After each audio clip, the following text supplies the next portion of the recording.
So 30th November, we are going to do the analysis. तो start करते हैं. US blames Indian official for plot against पनन. तो अब यहाँ पे हमें क्या याद रखना है कि पहले कनाडा ऐसे एलिगेशंस इंडिया पे लगा चुका है एंड अब यूएस से लगा रहे हैं ऐसे एलिगेशंस, ठीक है, इंडिया पे. तो यहाँ पर क्या कह रहे हैं, India has set up a high level committee to inquire into the US allegations about an Indian plot targeting Gurpatwant Singh Pannu. Now, who is Gurpatwant Singh Pannu? He's a Khalistani activist who is based in US and he's wanted on terror charges in India. ठीक है ना. तो यहाँ पर हम पहले इस इंसान का नाम लिखेंगे. चलिए आइए, गुरपतवंत सिंह पन्नू. ठीक है ना. अब इसके बारे में यूएस ने क्या कहा है. US allegation about Indian plot targeting Pannu, right. अब इसके अंदर इंडिया ने क्या किया है, India has set up a high level committee to inquire into the allegations. ठीक है ना. अब यहाँ पर यूएस ने एलिगेशन लगाया है, ठीक है, और इंडिया ने हाई लेवल कमेटी बिठाई है. अभी हमें ये नहीं पता कि हेड कौन है या कुछ भी है, बट उसके बाद हमें एक और बात पता है दैट पन्नू जो है, ये लिखेंगे, Pannu is a US based मतलब यूएसए में रहते हैं, ठीक है, और खालिस्तानी एक्टिविस्ट. खालिस्तानी एक्टिविस्ट का मतलब क्या होता है, that he wants a separate state of Punjab. ठीक है ना. तो he is a Khalistani activist and wanted on terror charges by India, right. तो अब यहाँ पर कहा जा रहा है कि प्लॉट सेटअप किया गया था, ये बच गया, मरा नहीं, पर प्लॉट तो सेटअप किया था जिसमें इंडिया टारगेट कर रहा था पन्नू को. ठीक है. The explosive indictment by the US department of justice which was publicly released on Wednesday accuses a senior Indian intelligence officer as yet unnamed but referred to as CC1 of masterminding the assassination मतलब murder करना. ठीक है ना. तो यहाँ पर उन्होंने नाम नहीं लिया है, बट वो कह रहे हैं कि एक ऑफिसर है जो इन्वॉल्व है और उसको वो CC1 बोल रहे हैं. ठीक है ना. तो यहाँ पर हमें क्या पता होना चाहिए. Number 1, Gurpatwant Singh Pannu. Who is he is a Khalistani activist. What is a Khalistani, जो डिमांड कर रहे हैं सेपरेट नेशन ऑफ पंजाब. वो चाह रहे हैं कि सेपरेट नेशन ऑफ पंजाब हो. ठीक है. एंड ये कहाँ पे बेस्ड है, यूएस में बेस्ड है. एलिगेशन क्या है, यूएस कह रहा है कि भाई इंडिया ने प्लॉट किया है इनका असैसिनेशन, बट ये बच गए, असैसिनेशन हुआ नहीं इनका, ये इन्होंने बोला है. ठीक है. अब यहाँ पर आगे पॉइंट बनाएंगे, फोर्थ पॉइंट बनेगा ये. यहाँ पर हम लिखेंगे इंडिक्टमेंट मतलब फॉर्मल चार्जेस. इंडिक्टमेंट क्या होता है, फॉर्मल चार्जेस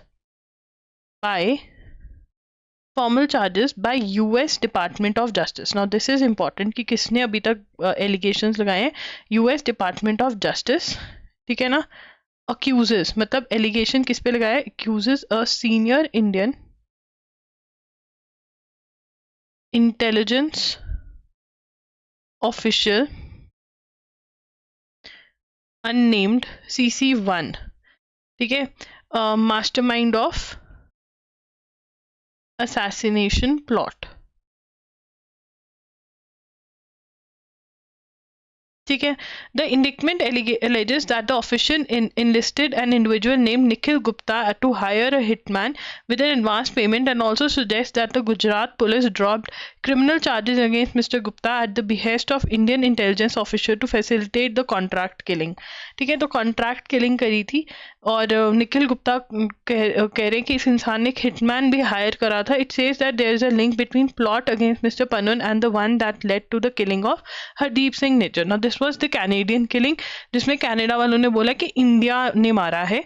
इस कैनेडियन सिटीजन को, again a Khalistani. The defendant Nikhil Gupta conspired from India to assassinate right here in New York city, a US citizen of Indian origin who has publicly advocated for establishment of a sovereign state of Sikhs, an ethno-religious minority group in India. तो यहाँ पर this person Nikhil Gupta का बार बार नाम आ रहा है कि he conspired from India, he is a US citizen of Indian origin. US Attorney General, we will not tolerate efforts to assassinate US citizen on US soil and stand ready.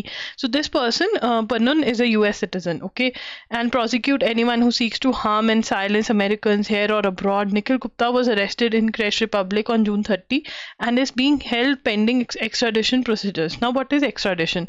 Extradition मतलब कि किसी ने एक country में offence किया, अब यहाँ पर इसने USA में ऑफेंस किया है और ये कहाँ पे जाके बैठ गया, क्रेच रिपब्लिक में, ठीक है ना. तो अब ये USA वाले क्रेच रिपब्लिक से मांगेंगे. तो यहाँ पर क्या है, निखिल गुप्ता के ऊपर एलिगेशंस हैं, तो लिख लेते हैं Nikhil Gupta allegations of hiring a hitman to kill Pannun. Right, तो हमें यहाँ से ये पता चल रहा है. और वो कह रहे हैं कि भाई हमारे सिटीजन को अगर तुम देखोगे ऐसे मारोगे या कुछ भी करोगे, हम नहीं सहने वाले हैं, USA वाले. तो अब देखते हैं क्या होता है. ठीक है, चलिए आगे चलते हैं. अब यहाँ पे India backs UN resolution against Israel for not leaving Syrian Golan. Now India has voted in favour of a resolution in United Nations General Assembly that expressed deep concern over Israel not withdrawing from Syrian Golan. The Syrian Golan is a region. तो ये एक area है in southwest Syria that was occupied by Israeli forces in 1967. ठीक है ना. The resolution introduced by Egypt was adopted by 91 votes in favor, in 8 against and 62 abstentions. मतलब 8 ने तो अगेंस्ट वोट किया है, 62 कहते हैं हम वोट नहीं करेंगे, US ने भी अगेंस्ट वोट किया है. ठीक है, India has voted in favour. तो सबसे पहले हम रेजोल्यूशन लिख लेंगे क्या है and then we are going to write what happened. ठीक है, draft resolution in United Nations General Assembly UNGA, ठीक है ना, over Israel deep concern showing expressed deep concern over Israel not withdrawing from Syrian Golan. ठीक है ना, कि वहाँ से नहीं, मतलब इजराइल ने विड्रॉ नहीं किया है, डीप कंसर्न शो कर रहे हैं कि भाई किसी और की टेरिटरी है एंड दे शुड लीव. ठीक है, इंडिया ने यहाँ पे first point, India voted in favour. India ने कहा कि हाँ भाई गलत बात है. ठीक है, वोटेड इन फेवर. ठीक है, अब यहाँ पे ये बता रहे हैं कि सीरियन गोलन क्या है. तो Syrian Golan is a region in southwest Syria that was occupied by Israeli forces on 5th June 1967. अब ये इम्पोर्टेंट क्यों है, क्योंकि नॉर्मली इंडिया जो है वो इजराइल की साइड लेता है. ठीक है, यहाँ पे इंडिया ने वोटेड इन फेवर, जहाँ पे डीप कंसर्न शो किया गया है कि भाई इजराइल जो है लेकर बैठा है सीरिया की टेरिटरी. तो ये इसलिए इम्पोर्टेंट हो जाता है. ठीक है, resolution was introduced by whom, resolution introduced by Egypt. ठीक है ना, इजिप्ट ने इंट्रोड्यूस किया ये रेजोल्यूशन. ठीक है जी, चलिए आगे चलेंगे. अब यहाँ पर next it is apex court allows 6 months extension for Delhi chief secretary. मतलब एक्सटेंशन दे दिया, नरेश कुमार है दिल्ली चीफ सेक्रेटरी, मतलब एक्सटेंड कर दिया उनका टेन्योर. ठीक है ना, तो वी शुड नो बिकॉज ये न्यूज़ में है. वो कह रहे हैं कि ठीक है कर दो 6 months एक्सटेंशन, सुप्रीम कोर्ट कह रहा है कोई बात नहीं. अब इसमें central and Manipur ink deal with banned Meitei insurgent body. Now this is important. देखिए ये इम्पॉर्टेंट क्यों है. मणिपुर के अंदर राइट्स हुए, मणिपुर में राइट्स हुए. राइट्स किसके बीच में हुए? कुकी-चिन और मेती के बीच में. ठीक है ना. अब उनमें से एक ग्रुप के साथ डील साइन हो रही है सेंट्रल गवर्नमेंट की, तो इट इज इम्पॉर्टेंट. तो यहाँ पे लिखेंगे centre and Manipur government.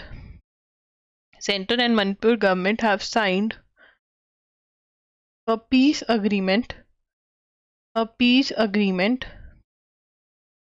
with United National Liberation Front. ठीक है ना. अब UNLF, what is UNLF? First point लिखेंगे UNLF क्या है. UNLF is a banned. लिखेंगे is a banned Meitei extremist organisation. ठीक है ना. Oldest armed group based in Manipur valley. ठीक है ना. The UNLF has agreed to renounce violence. अभी इन्होंने क्या अग्री किया है? UNLF has agreed to renounce मतलब गिव अप. रिनाउंस मतलब give up violence and join the mainstream. I welcome them to democratic processes. mainstream मतलब जो भी इलेक्शंस वगैरह होते हैं उसके अंदर में भी ये खड़े वगैरह हों, अभी के लिए ये बोला जा रहा है. ठीक है. उसके बाद UNLF was formed. अब UNLF की डिटेल्स बता रहे हैं कि बैकग्राउंड क्या है. तो UNLF बैकग्राउंड लिखेंगे और पॉइंटर्स नोट करेंगे. सबसे पहला point was formed in 1964. It is one of the 8 extremist organizations that MHA has declared as unlawful. One of the 8 Meitei extremist organization that Home Ministry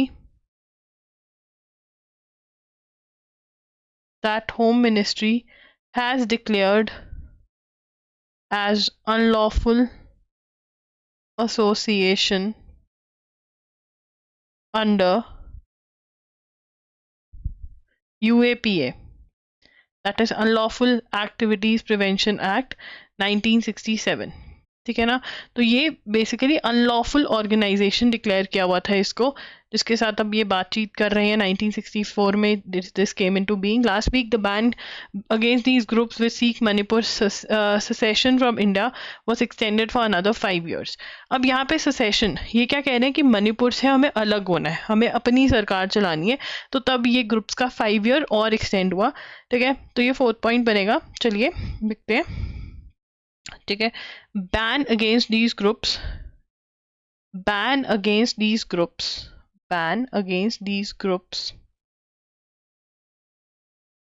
was extended for another 5 years as they were seeking Manipur's secession from India. ठीक है जी. चलिए आगे चलेंगे. A major oil and gas firms have pledged to go carbon neutral by 2050. COP 28 के chief.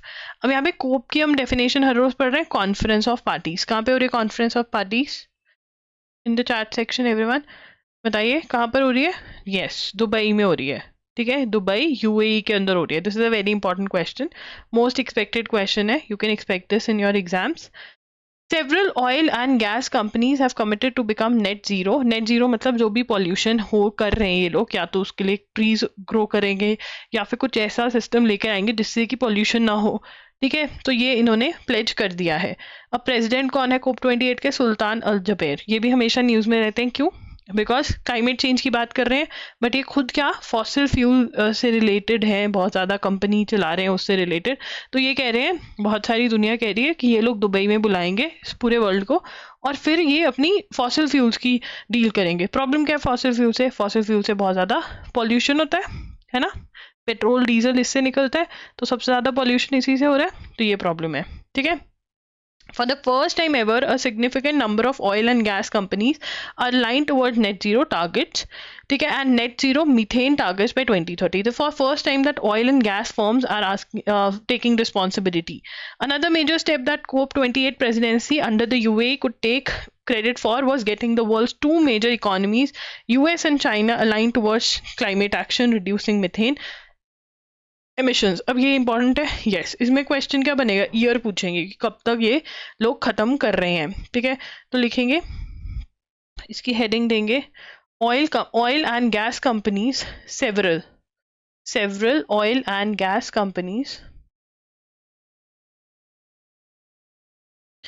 several oil and gas companies have committed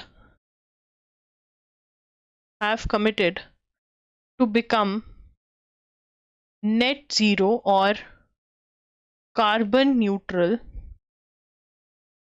by 2050।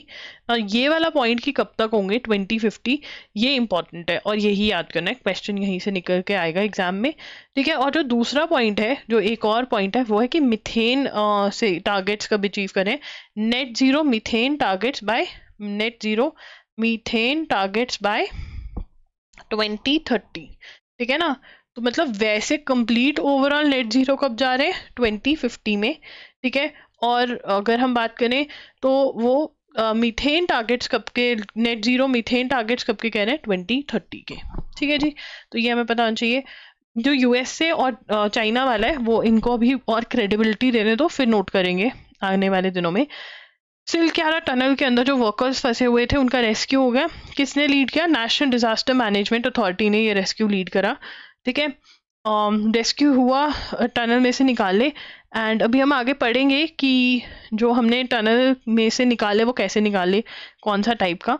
उसके बाद newspaper में आज बात हुई थी मॉडल कोड ऑफ कंडक्ट। तो जहाँ पर भी जिस भी स्टेट में इलेक्शंस होते हैं ना, जब इलेक्शंस अनाउंस कर दिए जाते हैं, उसके बाद जो गवर्नमेंट इन पावर होती है ना, या कोई भी है, वो मतलब ऐसे डिक्लेयर नहीं कर सकते कि हम अब हम नया प्रोजेक्ट लॉन्च कर रहे हैं, या कुछ भी ऐसा नहीं कर सकते। आगे के लिए बोल सकते हैं कि हाँ अगर हम पावर में आ गए तो हम करेंगे, बट हाँ करंट नहीं कर सकते हैं। The model code of conduct, इसको पढ़ेंगे। The model code of conduct is a set of guidelines issued by Election Commission of India to regulate political parties and candidates during elections. The MCC comes into effect immediately after announcement of elections। जैसे ही elections announce होते हैं, ये जो है it comes into being। The MCC spells the do's and don'ts for elections such as not introducing new projects, कोई भी new project नहीं introduce कर सकते, not participating in recruitment and not disturbing the road shows of opponents। ठीक है, road show करते हैं ना, ये नहीं कि दूसरे वाला आकर तंग कर रहा है, वो नहीं कर सकते। तो लिखेंगे model code of conduct, MCC। ठीक है, अब इसमें फर्स्ट पॉइंट क्या है, set is a set of guidelines,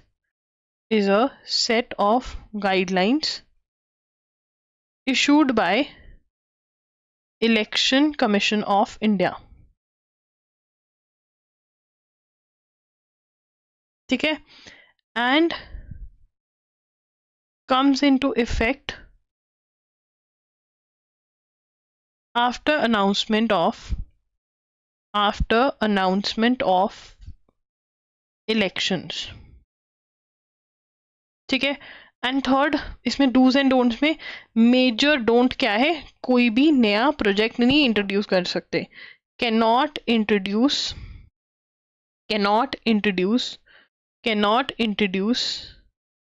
any new project।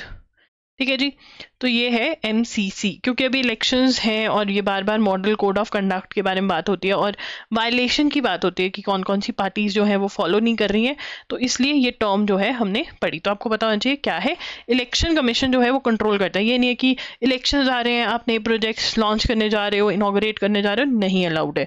ठीक है, ये कब आ जाता है, अनाउंसमेंट, जैसे ही इलेक्शंस की डेट अनाउंस होती है वैसे ही मॉडल कोड ऑफ कंडक्ट जो है वो लग जाता है। ठीक है, अब यहाँ पे बात करें the model code of conduct that parties and governments are expected to follow during election campaigning is well meaning but not easy to enforce। अभी बता रहे हैं कि भाई कोई फॉलो नहीं करता है, इलेक्शन कमीशन जो है वो होता है जो फॉलो करवाता है इसको, इसके बारे में बात कर रहे हैं। उसके बाद understanding the rat hole mining. अब जो 41 वर्कर्स उत्तराखंड में फंसे हुए थे उनको कैसे निकाला गया, उनको रैट होल माइनिंग से निकाला गया। What is rat hole mining? तो रैट होल माइनिंग, इसको पढ़ लेते हैं। Rat hole mining of two types is so named as it involves digging tunnels 3 to 4 feet deep, barely allowing workers to crawl in and out. They have to squat while extracting coal। तो यहाँ पर क्या होता है, basically बहुत छोटी सी area होती है जिसमें टनल के अंदर अंदर अंदर जाते रहते हैं, वो खड़े भी नहीं हो सकते, उनको बैठे रहना पड़ता है। एंड ये कोल निकालने में सबसे ज़्यादा ये वाली जो चीज़ है यूज़ करी जाती है। ठीक है, the side cutting type of mining is usually done on hill slopes by following a coal seam dark brown. ठीक है, तो ये वो कहते हैं जहाँ जहाँ उनको कोल मिलता रहता है ना, वो आगे उसी डायरेक्शन में चलते रहते हैं। ठीक है, the second type called box cutting entails digging a circular or squarish pit, और इसके अंदर माइनर्स को makeshift क्रेन्स के अंदर नीचे डालते हैं, ऐसे क्रेन में लेके जाते हैं और नीचे लेके जाते हैं। बट ये जो रैट होल वाली है इसमें बस आगे आगे बढ़ते जाते हैं ऐसे। ठीक है, तो रैट होल माइनिंग से निकाले गए वो 41 वर्कर्स। ठीक है, ये बैंड है। The government has little control over. अब यहाँ पे बात कर रहे हैं कि भाई जो रैट होल माइनिंग है, तो थोड़ा सा रैट होल माइनिंग के बारे में लिख लेते हैं in case we get a question. Rat hole mining, सबसे पहले तो होल के स्पेलिंग प्लीज गलत मत लिखना। रैट होल माइनिंग, इसका पॉइंट क्या बनेगा? Involves digging tunnels 3 to 4 feet deep। ठीक है, अब इसके अंदर they have to squat while extracting coal. They have to squat while extracting coal. ठीक है ना, अब इसके अंदर ये वाला स्क्वाट का मतलब बैठना, मतलब ऐसे टांगों पर बैठना पड़ता है, खड़े भी नहीं हो सकते हैं। ठीक है, मेघालय के अंदर जो लैंड है वो स्टेट ओन नहीं करती है, वो लोग ही ओन करते हैं। इवन जो वहाँ पर जो लैंड में मिनरल्स हैं वो भी लोग ही ओन करते हैं, स्टेट नहीं ओन करती है। तो वहाँ पे जब लोगों ने बहुत ज़्यादा ये करा, निकालना स्टार्ट किया मिनरल्स को, तो उसमें उन्होंने पाया कि रैट होल माइनिंग जो है वो ही कमर्शियली वायबल है। ठीक है, तो वो वहाँ पर किया गया। बट NGT बैनिंग, अब ये इंपॉर्टेंट है, NGT band rat hole mining in Meghalaya in 2014। ठीक है, 2014 में रैट होल माइनिंग जो थी उसको बैन कर दिया गया। नाउ दिस इज इंपॉर्टेंट, हमने कर लिया what is rat hole mining and ban कब किया गया। उसके बाद हलाल सर्टिफिकेट इन यूपी। तो व्हाट इज हलाल सर्टिफिकेट? ठीक है, November 18 Uttar Pradesh government food security and drug administration ban manufacture sale storage and distribution of halal certified products with immediate effect. अब यहाँ पे सबसे पहले हम बताना चाहिए कौन से डिपार्टमेंट ने किया ये। ठीक है ना, यूपीज food security and drug administration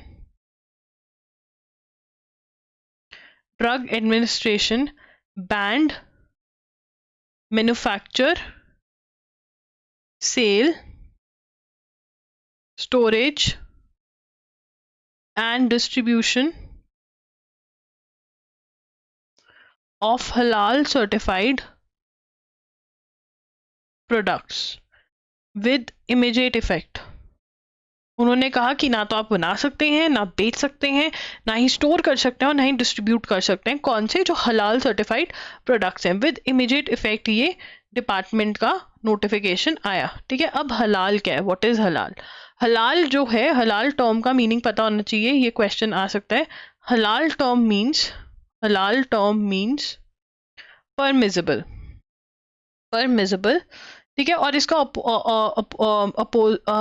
इसका एंटोनिम क्या है, मतलब ऑपोजिट क्या है? अपोज टू हराम।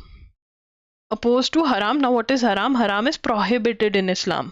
ठीक है, यस, ये मीनिंग आपको पता होना चाहिए। ठीक है ना, तो मतलब अगर कोई किसी ऊपर हलाल का स्टैम्प है तो मतलब वो आप यूज कर सकते हो। ठीक है ना, बट अगर मतलब अगर हलाल नहीं है तो प्रोबेबली इट इज हराम, मतलब प्रोहिबिटेड, ठीक है। अब यहाँ पर a halal certificate means the product is fit to be consume by followers of the faith, ये लिखेंगे a halal certificate, a halal certificate means it is fit to be consumed by followers of a faith of the faith, ठीक है ना, मतलब वो लोग जो है मुस्लिम जो है they can buy this. It is particularly relevant for meat items and is considered essential while exporting meat to Muslim countries, ठीक है।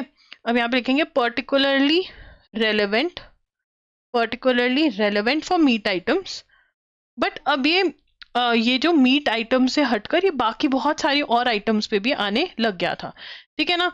तो फॉलोइंग द ऑर्डर यूनिट्स बहुत सारे मॉल्स पे रेड किया यूपी के अंदर, ठीक है ना। अब यहाँ पे certifying outfits of issuing forged certificates to increase their sale among a certain community, ठीक है, वो कहते हैं बहुत ज़्यादा मतलब नकली सर्टिफिकेट्स भी इशू होने लगे थे। हलाल सर्टिफिकेट्स आर गिवन बाय जमायत उलामा ई हिंद हलाल यूनिट एंड हलाल शरीयत Islamic law board, both of whom have been cleared by National Accreditation Board for certification bodies. While the Shariat Islamic Law Board enjoys permission for certifying food products, the Jamiat unit certify only meat. These agencies have slammed the decision, मतलब ये लोग कह रहे हैं ये नहीं मानेंगे ban on halal certified products. Leading the way, Jamiat claimed the government had not sent any notice of payments and thorough auditing ensuring complete legality, transparency in our operations. Significantly, the ban was imposed only on sale, manufacture and storage within Uttar Pradesh and not meant for export products. As of now, there is no ban on halal certification for export products. मतलब अगर बाहर भेजना है तो वो allowed है, but UP में हलाल वाले प्रोडक्ट्स नहीं allowed. Our halal unit has been giving certificate only for export purposes. वो कह रहे हैं कि हम तो सिर्फ एक्सपोर्ट पर्पसेस के लिए दे रहे हैं. What has the government done? Within a week of announcement of the ban, the state government gave a belated breathing period to all concerned. It allowed retailers 15 days to withdraw any food item from their shelves. It asked 92 state-based manufacturers who had been getting halal certifications from non-certified organizations. अब यहाँ पे क्या है, non-certified organizations भी हलाल के certificates दे रही हैं, ठीक है ना. तो वो गवर्नमेंट कहती है दिस इज नॉट अलाउड, ठीक है. तो ये this is what is the हलाल वाला स्टोरी. अब यहाँ पे हमें एक पॉइंट और ऐड करना है, वो कौन सा कि कौन से दे रहे हैं. हलाल सर्टिफिकेट्स आर गिवन बाय जामियत उलामा ए हिंद हलाल यूनिट एंड हलाल शरीयत इस्लामिक लॉ बोर्ड, ठीक है ना. तो ये पता होना चाहिए हमें. ओके, फिर आगे चलेंगे. अभी ये पता होना चाहिए ये हलाल वाला जो इशू है ये यूपी में हुआ है. Conspiracy under PMLA stands only if listed crime involve. अगर ये जब हम इसको रीडिंग मारेंगे हमें समझ में आएगा. The supreme court on Wednesday clarified that a person will be booked for criminal conspiracy under prevention of money laundering act only if the intrigued, अगर वो मिलकर मतलब अगर वो मिलकर प्लान कर रहे हैं, कॉन्स्पायर कर रहे हैं. इंट्रीग का मतलब इफ दे आर कॉन्स्पायरिंग, इसका मतलब क्या है, कॉन्स्पायर. अगर वो कॉन्स्पायर करें, मिलजुल कर प्लान बना रहे हैं. Conspiracy was hashed to commit a crime specifically listed in schedule of the act. मतलब क्रिमिनल कॉन्स्पिरेसी वो तब मानी जाएगी PMLA. Now what is PMLA? सबसे पहले PMLA क्या है, अगर आपको नहीं पता तो आप लिख सकते हैं, मैं यहाँ पे एक्सप्लेन कर रही हूँ. सबसे पहले इसकी full form, it is prevention of money laundering act. Now what is money laundering? Money laundering is जो इलीगली पैसा बनाते हैं, ठीक है ना. मनी लॉन्ड्रिंग, ड्रग्स बेच के पैसा कमा रहे हो, इट इज इलीगल, ठीक है. इट इज मनी लॉन्ड्रिंग, ठीक है ना. तो इलीगल काम करके अगर आप पैसा कमा रहे हो तो आप मनी लॉन्ड्रिंग के अंदर आते हो, आपको ये एक्ट लगेगा. एंड इसके अंदर कौन सी एजेंसी है, इन्फोर्समेंट डायरेक्टरेट की एजेंसी जो है वो इन्वेस्टिगेट करेगी ये वाला offence. So that is PMLA, ठीक है। अब पीएमएलए के अंदर वो क्रिमिनल कॉन्स्पिरेसी तब मानेंगे अगर कोई एक्ट ऑफेंस जो है वो पीएमएलए के अंदर लिस्टेड है, मतलब XYZ ABC अगर ऑफेंस है वो शेड्यूल में लिस्टेड है, मतलब एक लिस्ट दी हुई है पीएमएलए के अंदर कि भाई अगर ये ऑफेंस है, ठीक है ना, तो ये ऑफेंस जो है तो पीएमएलए लगेगा।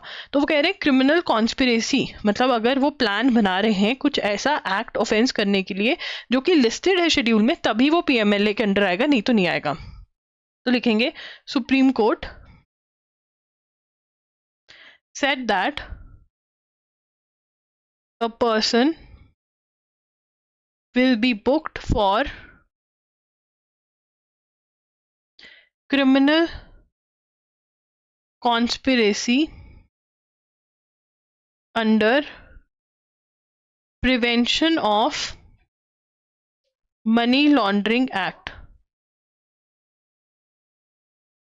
Laundering Act PMLA only if the conspiracy was hatched to commit offense or crime specifically listed in the schedule of the act। ठीक है, तो मतलब अगर वो एक्ट जो कमिट किया गया है, ठीक है ना, मतलब जिसके बारे में कॉन्स्पिरेसी हुई, मिलजुल कर प्लानिंग करी, कॉन्स्पिरेसी जो है वो एक ऐसे ऑफेंस या एक्ट को लेकर के है जो कि लिस्टेड है पीएमएलए के अंडर, तभी पीएमएलए के अंडर आएगा, तभी इन्फोर्समेंट डायरेक्टरेट आएगी, नहीं तो वो एक नॉर्मल ऑफेंस माना जाएगा। ठीक है ना। The offence punishable under section 120B of IPC will become a schedule offence only if the conspiracy alleged is of committing an offence. जो ये अगेन वही जो हम यहाँ पर पढ़ रहे हैं कि क्रिमिनल कॉन्स्पिरेसी मतलब कॉन्स्पायर कर रहे हैं फॉरेन ऑफेंस जो कि दिया हुआ है पीएमएलए के अंडर कि हाँ यार ये पीएमएलए के अंडर जाएगा, तभी वो होगा। ठीक है ना। XYZ ऑफेंस है, एक एबीसी ऑफेंस है, एबीसी ऑफेंस नहीं मेंशन पीएमएलए के अंदर, ठीक है, prevention of money laundering act के अंदर नहीं मेंशन, तो फिर वो पीएमएलए में नहीं आएगा, वो अलग से ऑफेंस किसी भी आईपीसी के अंदर आ रहा है, जहाँ पे भी आ रहा है वो आएगा, बट पीएमएलए के अंडर नहीं वो आएगा। ठीक है ना। तो ये वो कहने की कोशिश कर रहे हैं। उसके बाद एवरी क्राइम विच में जनरेट, ओके फाइन, ये आ गया। अब यहाँ पे अल जबेर क्यों न्यूज़ में आ रहा है? अल जबेर इसलिए न्यूज़ में आ रहा है, वो कह रहे हैं कि भैया ये जो इंसान है ना, COP27 का जो हेड बना दिया इन्होंने दुबई वालों ने, ये फॉसिल फ्यूल्स को बढ़ावा देगा, ये नहीं कम करने वाला है फॉसिल फ्यूल्स के। ठीक है, तो यहाँ पर क्या कह रहे हैं, COP28 president designate Sultan Al Jaber on Wednesday described as false reports earlier this week that alleged the United Arab Emirates, the host of conference, plan to use climate talks to further oil and gas deals. तो लिख लेंगे COP28 President सुल्तान Al जबेर, ठीक है, alleged allegations against him that UAE plans to use climate talks to further oil and gas deals with other countries. मतलब ये oil and gas deals जो है वो करना चाहते हैं। देखो यार, by is COP conduct, COP होता क्या है basically, COP is climate change जो हो रहा है उससे डील करने के लिए ये बात करते हैं। ठीक है ना। अब अगर कोप के अंदर क्लाइमेट चेंज की को डील करने के लिए सबको पता है कि फॉसिल फ्यूल्स जो है वो मेजर पॉल्यूशन कॉजिंग एजेंट्स हैं, ठीक है, जैसे कि पेट्रोल, डीजल, ये मेजर रीजन है वाई पॉल्यूशन इज देयर। ठीक है ना। और अगर ये उसको ही बढ़ावा देंगे तो पॉल्यूशन कैसे खत्म होगा? ठीक है ना। अब दुबई में यूएई के अंदर इनकी मेजर सोर्स ऑफ इनकम क्या है? Fossil fuels. तो ये कह रहे हैं कि भाई क्लाइमेट चेंज के बहाने ये बुला रहे हैं क्लाइमेट टॉक्स के लिए, बट ये ऑयल एंड गैस की जो डील है वो करना चाहते हैं कंट्रीज के साथ। ठीक है। अब ये तो कह रहे हैं ऐसा कुछ भी नहीं है। The BBC based on leak documents reported this week, कि किसने? BBC based on leaked documents reported this. अब ये पता होना चाहिए आपको, ठीक है ना, कि ये किसने रिपोर्ट किया है, बीबीसी ने रिपोर्ट किया है। किसके ऊपर बेस्ड है ये रिपोर्ट किस मतलब लीक, कुछ डॉक्यूमेंट्स लीक हुए हैं और बीबीसी ने ऐसा बताया कि ये लोग ऐसा कर रहे हैं, ठीक है ना। अब जो अल जबेर है वो क्या हेड करते हैं, अबू धाबी। अब यहाँ पे एक और पॉइंट बनेगा, अल जबेर जो कि प्रेसिडेंट ऑफ कोप 28 है, Al Jaber heads Abu Dhabi national oil corporation, ठीक है ना, and prepared talking points and plans to meet at least 27 countries. Al Jaber has previously been criticized for his dual roles as co-president and NDOC जो कि fossil fuel के अंदर involved है, तो इसलिए इसके ऊपर ये एलिगेशन है। वैसे COP 28 कहाँ पर हुई है ये एक इंपॉर्टेंट क्वेश्चन है, बट यस इस साल ये भी इंपॉर्टेंट क्वेश्चन है कि COP 28 के प्रेसिडेंट कौन है। अल जबेर का नाम आपको याद रखना है और ये किस चीज़ को हेड करता है, Abu Dhabi national oil corporation को, ठीक है ना। उसके बाद unemployment rate in urban areas has come down, ठीक है, अनएम्प्लॉयमेंट कम हुई है, तो ये लिखेंगे unemployment rate in urban areas, मतलब सिटीज के अंदर urban areas has come down, ठीक है। ये कौन बोल रहा है, किसने करा है, ये नेशनल सर्वे सैंपल ऑफिस बोल रहा है। So according to periodic labor force survey, that is PLFS, conducted by National Sample Survey Office। अब यार यहाँ पे जो एक मेजर क्वेश्चन बनता हुआ वो ये है कि सबसे पहले तो NSSO की फुल फॉर्म क्या है, ये हमसे क्वेश्चन पूछ सकते हैं, ये फुल फॉर्म, ठीक है। पीरियोडिक लेबर फोर्स सर्वे कौन कंडक्ट करता है, नेशनल सैंपल सर्वे ऑफिस, ठीक है। इस बार की रिपोर्ट में क्या आया कि अनएम्प्लॉयमेंट कहाँ पे कम हुई है, अर्बन एरियाज में कम हुई है। ये क्वेश्चन आपको इसका आंसर पता होना चाहिए। कवच क्या है, देखिए ट्रेन जो है आपस में वो ना टकराएं, ठीक है, इसलिए ये कवच है, ठीक है। ये एक सिस्टम है जो लग रहा है अभी ज्यादा एंटी कोलिजन सिस्टम है। व्हाट इज कवच, रेलवेज के अंदर एंटी लिखेंगे, रेलवेज एंटी कोलिजन सिस्टम, ठीक है ना। चलिए आगे चलेंगे। इंडियाज G20, एक मिनट, कितने किलोमीटर कर दिया है, set that first tender for route length of 3000 kilometre is progressing steadily, ठीक है, मतलब कर रहे हैं, अभी पूरे में लगा नहीं है। India's G20 presidency and the dawn of a new multilateralism. Now, what is multilateralism? Multilateralism is the principle of participation by 3 or more parties, especially by the government of different countries. ठीक है, तो G20 के अंदर हमारे PM ने क्या बोला कि भाई इस बार हम बहुत सारे लोगों को पार्टिसिपेट करवा पाए, ठीक है ना। तो उन्होंने बेसिकली ब्रीफ में बताया कि क्या क्या हुआ, ठीक है। G20 की प्रेसिडेंसी 2020, यहाँ पे हम G20 लिख लेते हैं और उसके बाद इसके नीचे सब पॉइंट्स बनेंगे, ठीक है। सबसे पहला सब पॉइंट क्या बनेगा, सबसे पहला जो हमारा सब पॉइंट है वो बनेगा, ठीक है, इंडिया प्रेसिडेंट, ठीक है ना। 2023 में इंडिया ने होस्ट किया G20 को, दिल्ली के अंदर G20 हुई, ठीक है। और उसके अंदर जो हमारा थीम था वो क्या था, वासुदेवाय कुटुंबकम। वासुदेवाय कुटुंबकम का मतलब क्या होता है, वासुदेवा कुटुंबकम। देखो यार, सबसे पहले तो कुटुंबकम के स्पेलिंग सबको याद रखने हैं। दूसरी चीज, वासुदेवा कुटुंबकम का मतलब क्या है, one earth, one family, one future, कि हम जो है हम सब एक हैं, चाहे हम कंट्रीज में डिवाइडेड हैं, सब में डिवाइडेड है, बट हम अर्थ एक ही है, तो हम एक परिवार है और हमारा फ्यूचर भी एक ही है, ठीक है ना। अगर इंडिया में पॉल्यूशन कर रहे हैं हम तो पूरे वर्ल्ड को इफेक्ट करेगा, और अगर बाहर की कंट्रीज पॉल्यूट कर रही हैं तो हमें इफेक्ट करेगा, ठीक है। एग्जाम्पल दे रही हूँ, तो ये इसका मीनिंग पता होना चाहिए। ये PYQ भी है, लास्ट ईयर भी बहुत सारे पेपर्स में पूछा गया था। उसके बाद सेकेंड चीज में क्या बात करें, टुवर्ड्स इंक्लूसिविटी, ठीक है। Inclusivity, inclusive, ambitious, action oriented, decisive, decision making, कि ऐसा नहीं कि लटका दिया, डिसीजन लिया हमने एज G20 का प्रेसिडेंट, एज इंडिया ने डिसीजन लिया।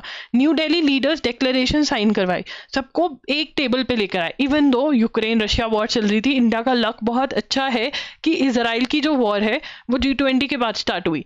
अगर कहीं, this is an article by PM Modi.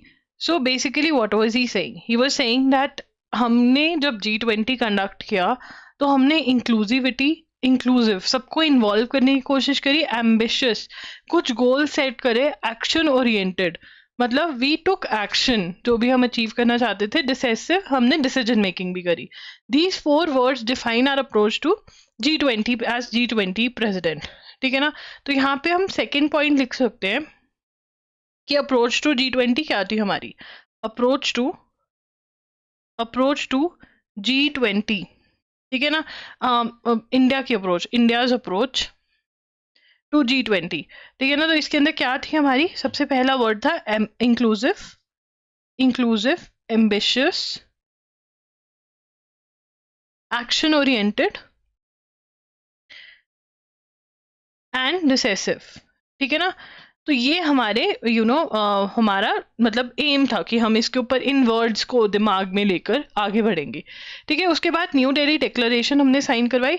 कौन सी डिक्लेरेशन साइन हुई, न्यू दिल्ली लीडर्स डिक्लेरेशन, कि मतलब अब देखो यार, इतनी सारी मीटिंग्स हुई, इतना बार बैठ के चाय समोसे खाए, ठीक है ना, तो अब कुछ तो डिसाइड करेंगे ना, वो ऐसे फ्री में तो बैठ के आ नहीं जाएंगे, कुछ तो डिसीजन मेकिंग करी होगी। तो उसका ही इन्होंने ultimately New Delhi leaders declaration sign करा, ठीक है ना। और वो इतना ज़्यादा डिस्कस क्यों हुआ सभी मीडिया के अंदर भी, क्योंकि उम्मीद नहीं थी कि यूक्रेन रशिया की वॉर के चलते हुए जब ग्रुप्स बने हुए हैं, यूएस से यूरोप एक साइड पे है, चाइना रशिया एक साइड पर है, तो एक टेबल पर आकर डिस्कशन हो सकती है, बट वो इंडिया ने पॉसिबल करी। तो इंडिया की तारीफ भी हुई और फॉरेन मीडिया ने इसको क्रिटिसाइज भी किया। क्रिटिसाइज ऐसे किया कि क्यों तुम माने, यूरोप यूएस वालों को बोला कि भाई तुम क्यों मान गए, ठीक है। उसके बाद फोर्थ पॉइंट क्या बनेगा, अफ्रीकन यूनियन मेंबर बनाई इंडिया ने, African union became member of G20, ठीक है ना। तो अफ्रीकन यूनियन जो है वो G20 की मेंबर बनी, ठीक है ना। अब अफ्रीकन यूनियन क्या है, अफ्रीकन यूनियन में 55 मेंबर्स हैं, ठीक है। क्या है, 55 अफ्रीकन नेशंस हैं, ठीक है ना। और ये जो है बन गए मेंबर ऑफ G20, ठीक है। उसके बाद क्या लेकर आए, फिफ्थ पॉइंट क्या है, हमने कहा कि ग्लोबल साउथ समिट करी, ठीक है। कौन सी समिट करी, वॉइस ऑफ ग्लोबल साउथ, ये इंपॉर्टेंट है। अब कौन मुझे बताएगा कि वॉइस ऑफ ग्लोबल साउथ का मतलब क्या होता है, voice of the global south summit, what is global south, global south क्या होता है, यस कौन बताएगा। ग्लोबल साउथ मतलब डेवलपिंग नेशंस, तो ये एक टर्म है, जैसे हम बोलते हैं वेस्ट हमें पता है डेवलप कंट्रीज हैं, ठीक है। जो डेवलपिंग कंट्रीज को हमने टर्म दी वो क्या दी, ग्लोबल साउथ, ठीक है ना। तो समिट हुई ग्लोबल साउथ को जानने के लिए कि भाई ग्लोबल साउथ डेवलपिंग कंट्रीज की भी तो आवाज होनी चाहिए, वो इंडिया लेकर आया, ठीक है। और हमने इसके क्या किया, हमने इसके 2 एडिशंस कंडक्ट करवाए, ठीक है ना। हमने क्या किया, 2 एडिशंस जो थे इसके कंडक्ट हुए, ओके। उसके बाद inclusivity also infused India's domestic approach to the G20, making it a people's presidency, world's largest democracy, befits that through Jan Bhagidari, peoples participation, लोगों को पार्टिसिपेट करवाया। G20 जितनी भी G20 हुई ऑल ओवर इंडिया हुई और उसमें हमारे लोगों ने पार्टिसिपेट किया। At the critical midpoint of 2030 agenda, India delivered the G20 2023, ठीक है। G20 हमने क्या किया, G20 2023 action plan to accelerate progress on sustainable development goals, ठीक है ना। अब यहाँ पर क्या है, देखो सस्टेनेबल डेवलपमेंट क्या है, सस्टेनेबल डेवलपमेंट गोल्स क्या है। यूएन ने सस्टेनेबल डेवलपमेंट गोल सेट करे हुए हैं कि भाई डेवलपमेंट ऐसे होना चाहिए कि आज की जनरेशन तो नेचुरल रिसोर्सेज को एंजॉय करे ही करे, बट आने वाली जनरेशन के लिए भी हम रिसोर्सेज को छोड़कर जाए। ऐसा नहीं है कि खुद एंजॉय करके खत्म करके रिसोर्सेज खत्म कर जाए और नेक्स्ट जनरेशन के लिए हमको छोड़कर ही ना जाए, ऐसा नहीं होना चाहिए। तो उसके लिए हमने एक्शन प्लान भी दिया, हमने क्या दिया, एक्शन प्लान टू एक्सलरेट, मतलब जल्दी जल्दी प्रोग्रेस हो सस्टेनेबल डेवलपमेंट गोल्स में। तो ये यूएन के गोल्स हैं, यूनाइटेड नेशंस ने अपने मेंबर्स के लिए गोल सेट करे हैं जो अचीव कब तक करने हैं, 2030 तक, ये हम लेकर आए, ठीक है। डिजिटल पब्लिक इंफ्रास्ट्रक्चर पे हमने बात करी, जैसे हम यूपीआई लेकर आए, डिजिटल कैसे हम ऑनलाइन सब कुछ हो सकता है, वो उस पर इंडिया ने बात करी, ठीक है। फिर one earth we introduce ambitious and inclusive aims to create urgent lasting and equitable change. The declarations green development pact addresses the challenges of choosing between combating hunger and protecting the planet by outlining a comprehensive roadmap where employment and ecosystems are complementary। अब देखो यार, climate change हो रहा है, ठीक है ना। Climate change की वजह से हमें पता है कि जो आज क्रॉप्स हो रही हैं वो शायद कल नहीं होगी, क्योंकि कहीं पर फ्लड आ रहा है, कहीं पर सूखा पड़ा हुआ है, कहीं पर हीट बहुत ज़्यादा है, कहीं पर ठंड बहुत ज़्यादा हो रही है, ठीक है ना। वैसे ठंड वाला ये कम हो रहा है, but what is more is कि ड्रॉट आ रहा है, फ्लड्स आ रहे हैं, हीट ज़्यादा हो रही है, तो हमारी क्रॉप्स इफेक्ट होंगी।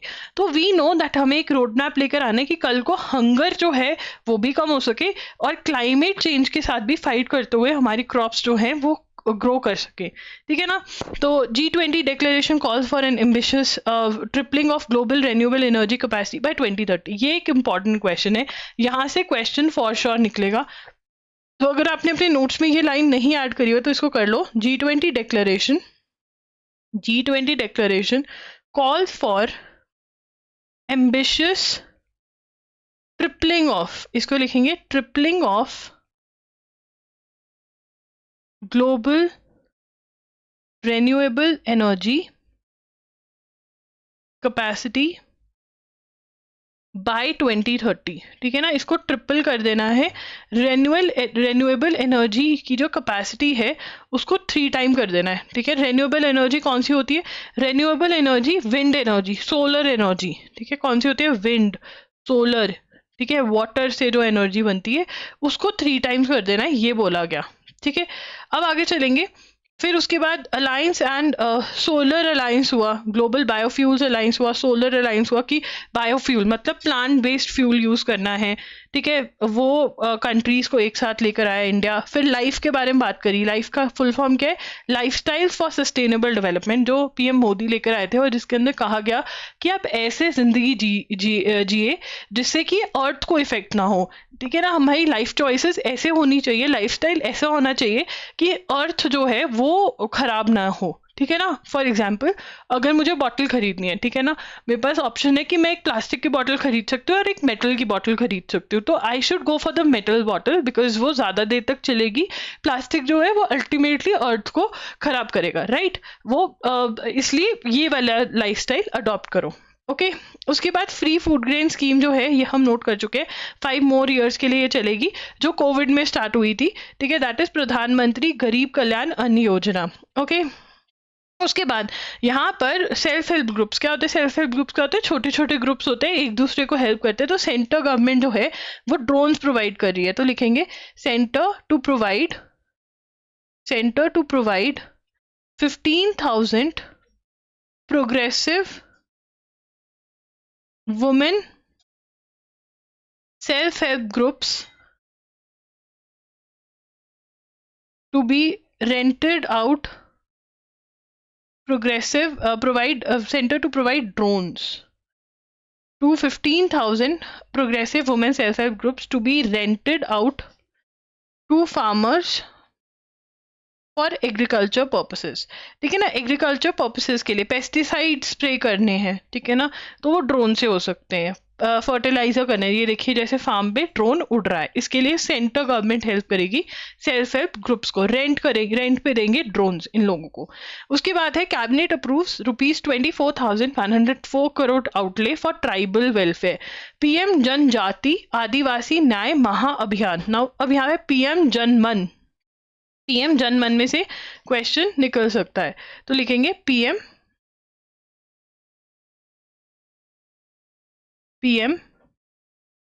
जनमन। पीएम जनमन की फुल फॉर्म क्या आएगी? पीएम जनजाति आदिवासी न्याय महाअभियान। अब यहाँ पर हमें पता है कि वर्ड का यूज करा है आदिवासी मतलब ट्राइबल्स, ठीक है ना। तो मतलब ट्राइबल्स की स्कीम है, तो हमें पता होना चाहिए क्या स्कीम है। फुल फॉर्म आ सकती है which was announced in the union budget and launch by prime minister Narendra Modi on 15 November, is meant to, ठीक है, ये लिखेंगे एम क्या, is meant to improve the overall socio economic conditions of the 75 tribal groups recognized as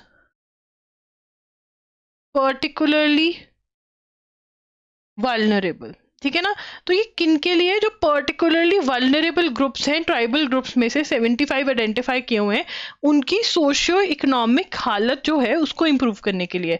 this is very very important, हमसे aim पूछा जा सकता है एग्जाम में। तो it will focus on all 11 critical interventions part of existing schemes and will be implemented by 9 ministries. The mission aims to build pucca house. अब इसमें 9 ministries involve है,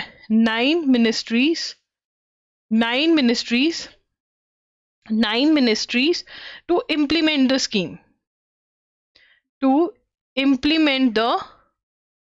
scheme, ठीक है। अब इसके अंदर क्या आएगा, mission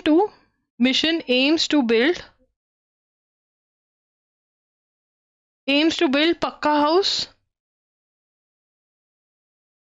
connecting roads and bring piped water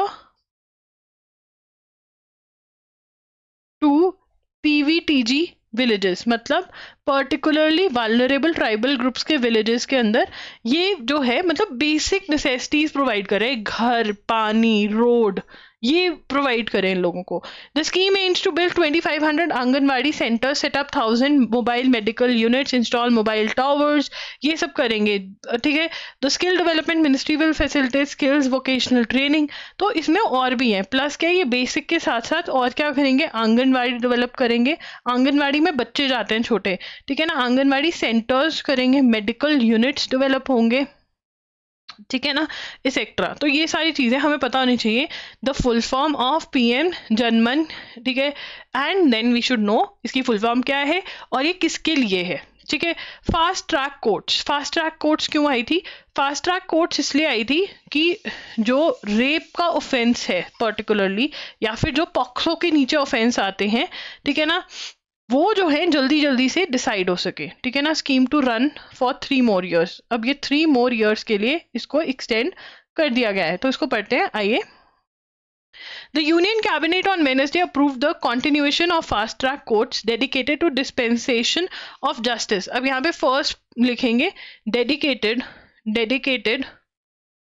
to dispensation of justice इन कौन से केसेस के अंदर, disposal of rape and those with in the ambit of injustice in rape and POCSO act cases. POCSO की फुल फॉर्म क्या है? Protection of children from sexual offences, ठीक है ना। अब यहाँ पे द फास्ट ट्रैक स्कीम का क्या नाम है? Fast track court scheme, FTSC। इसका फुल फॉर्म क्या है? Fast track special court, launched in 2019। कब तक चलेगी अब ये? एक्सटेंडेड टू 1 March 2026, ठीक है। The centre has decided to set up fast track courts. कितने? सेंटर हैड डिसाइडेड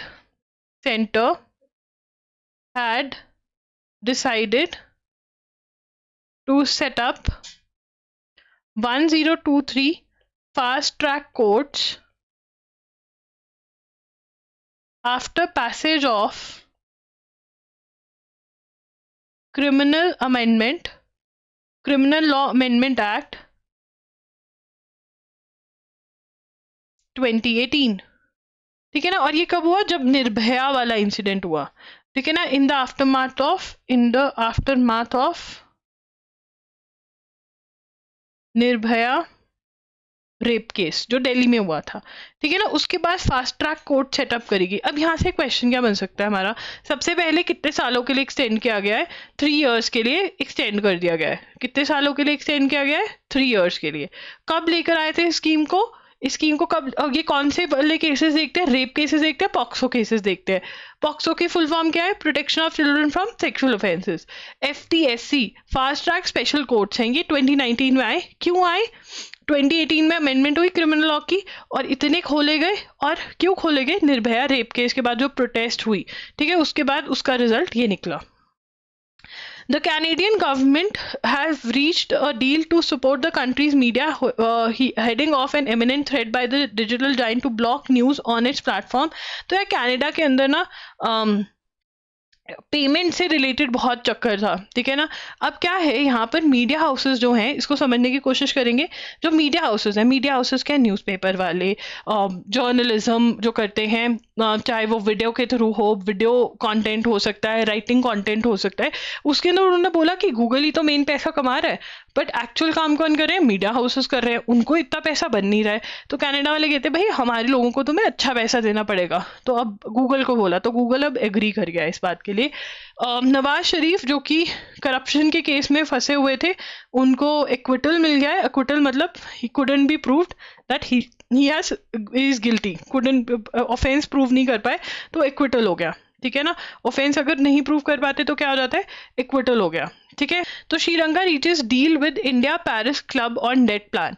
तो अब यहाँ पर क्या है, हमें पता होना चाहिए सबसे पहले कि श्रीलंका में इकोनॉमिक क्राइसिस आए, ठीक है। अब इकोनॉमिक क्राइसिस आए तो क्या हुआ, इन्होंने at the height of last years crippling economic crisis, Sri Lanka decided to default on its $51 billion foreign debt. इतना पैसा देना था, वो कहता भैया मैं नहीं पे कर सकता, ठीक है। तो तब कौन आया? IMF आया, ठीक है ना। IMF क्या है? International monetary fund. वो कहता चलो मैं तुम्हारी हेल्प कर दूंगा, मैं तुम्हें पैसे लोन पे दे देता हूँ, बट तुम्हें कुछ ना कुछ चेंजेस लेकर आने पड़ेंगे। सबसे पहले तो तुमने जिसके पैसे देने हैं उसके साथ तुम्हें कुछ अग्रीमेंट वगैरह करना पड़ेगा। तो जो मेजर लेंडर्स थे, जिसके अंदर इंडिया, चाइना, जापान आते हैं, उन्होंने OCC बना लिया, ठीक है, in response to Colombo's request for debt treatment, ठीक है ना। तो OCC क्या है? Official creditor committee, official creditor committee for Sri Lanka, ठीक है। Now what is it? ये जो है, ये है major lenders formed OCC in 2023 in response to Sri Lanka's debt treatment.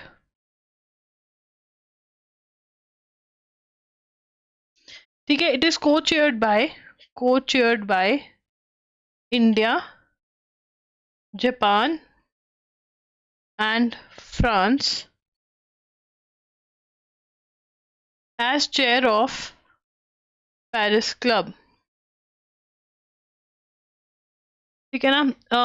Sri Lanka has reached an agreement in principle with India and Paris Club group of creditors, including Japan, on a debt treatment plan that will help the crisis. अब यहाँ पर क्या है, देखो यहाँ पे पहले Paris club क्या है। पेरिस क्लब एक ऐसा ही डेट जिसको पे ऑफ करना होता है, उनका एक ग्रुप है। तो यहाँ पे जापान इसका पार्ट है, फ्रांस भी। तो यहाँ पर इंडिया और पेरिस क्लब के साथ इनका अग्रीमेंट हो गया। तो यहाँ पे लिखेंगे Sri Lanka has reached agreement in principle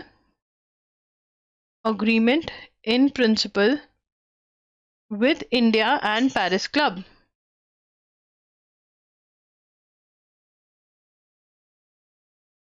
Paris Club group of creditors including Japan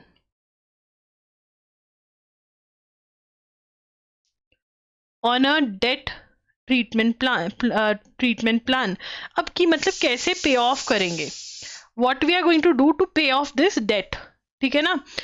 तो यहाँ पर IMF को से इनको इतना $3 बिलियन का रिकवरी पैकेज मिला है। तो अगर हम इसकी बैकग्राउंड नोट करें, श्रीलंका की बैकग्राउंड की हुआ क्या था, ठीक है ना। तो 2022 के अंदर, in 2022 Sri Lanka decided to default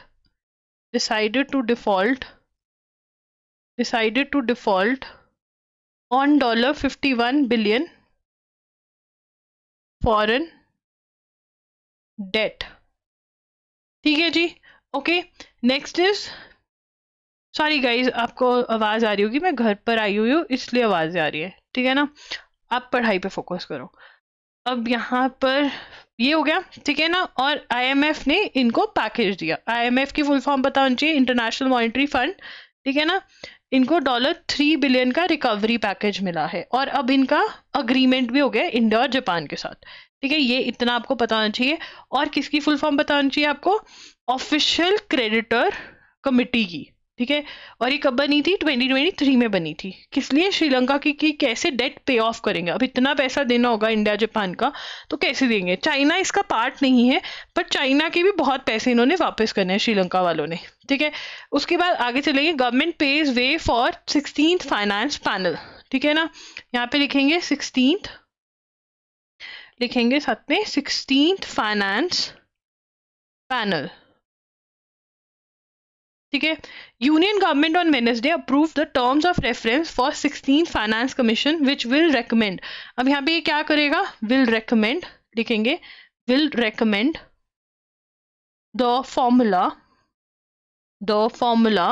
for sharing revenues between center and states for a period of 5 years beginning 1st April 2026। अब यहाँ पे देखो यार क्या हो रहा है, देखो इसमें क्या करेंगे, ये सेंटर और स्टेट्स के बीच में पैसा कैसे डिस्ट्रीब्यूट होगा ये डिसाइड करेगा कौन, 16th फाइनेंस पैनल, ठीक है ना। ये डिसाइड करेंगे कि कैसे डिवाइड होगा पैसा, ठीक है। और कब से, ये 5 इयर्स के लिए है, period of 5 years, 1st April 2026 से इनका टेन्योर स्टार्ट होगा। मतलब ये डिसाइड करेंगे कैसा इनको करना। 16th फाइनेंस कमीशन कब से डिसाइड करेगा कि कब डिवाइड कैसे होगा पैसा सेंटर और स्टेट के बीच में जो टैक्सेस इकट्ठे हो रहे हैं, ठीक है, वो 1st April 2026 से। The government has set a deadline of October 31, 2025 for the panel to submit the recommendations, ठीक है। Government has set deadline of 31st October 2025 for the panel to submit the recommendations, ठीक है ना। उसके बाद apart from the key recommendation on distribution of net proceed of taxes, allocation among states, ठीक है। ये और एलोकेशन अमंग स्टेट्स भी करता है, स्टेट्स के बीच में कैसे फर्दर डिसाइड होगा, एलोकेशन अमंग स्टेट्स ये भी ये डिसाइड करता है, ठीक है। The government has establish an advance cell in finance ministry on 21st November 2022 to oversee the preliminary work pending formal constitution of the panel, ठीक है। फॉर्मली पैनल जो फॉर्म होगा उसके लिए एडवांस सेल बनाया है फाइनेंस मिनिस्ट्री ने। Working group headed by finance secretary and comprising several senior officers was set up to assist the formulation of TOR terms and conditions जो हैं टीओआर का, TOR is terms of reference, ठीक है। तो ये हमें पता होना चाहिए। अब जो हेड वगैरह होंगे वो भी हम पढ़ लेंगे जल्द ही। और centralise website to track recover your lost mobile phone, हमारा फोन गुम जाता है मोबाइल फोन, सेंट्रल गवर्नमेंट की वेबसाइट है संचार साथी, तो ये लिखेंगे संचार साथी, वो हमें हेल्प कर सकता है हमारा मोबाइल फोन वापस ढूंढवाने में। तो संचार साथी, एक होता है जीवन साथी, यहाँ पर क्या है संचार साथी, ठीक है, संचार। चलो अब यहाँ पे ये क्या करेगा, website to track and recover lost mobile phones, ठीक है। अब इसमें पढ़ते हैं कि क्या है इसका सब कुछ। Citizens can now block, track down and recover their lost or stolen mobile phones easily if they promptly report such incidents on the right channel. Center for Development of Telematics और telecommunication technology development centre under, ये हम लिखेंगे centre for development of telematics, इन्होंने बनाया है ये system, ठीक है। इसकी शॉर्ट फॉर्म क्या है, सी डॉट, ठीक है। ये क्या है, telecommunications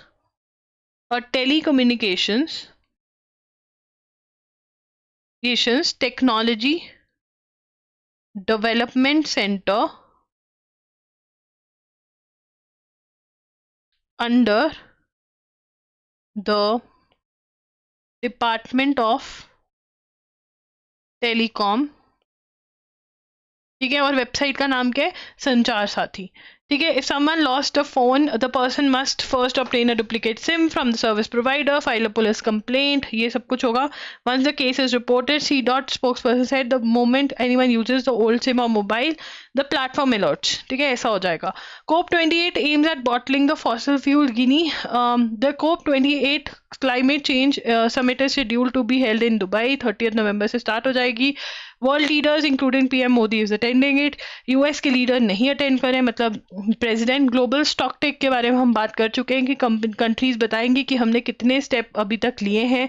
The COP28 presidency and the UN Food Systems Coordination Hub announced a new partnership to elevate the role of food systems in achieving targets set in Paris Agreement. The partnership expects to secure commitment of heads of states.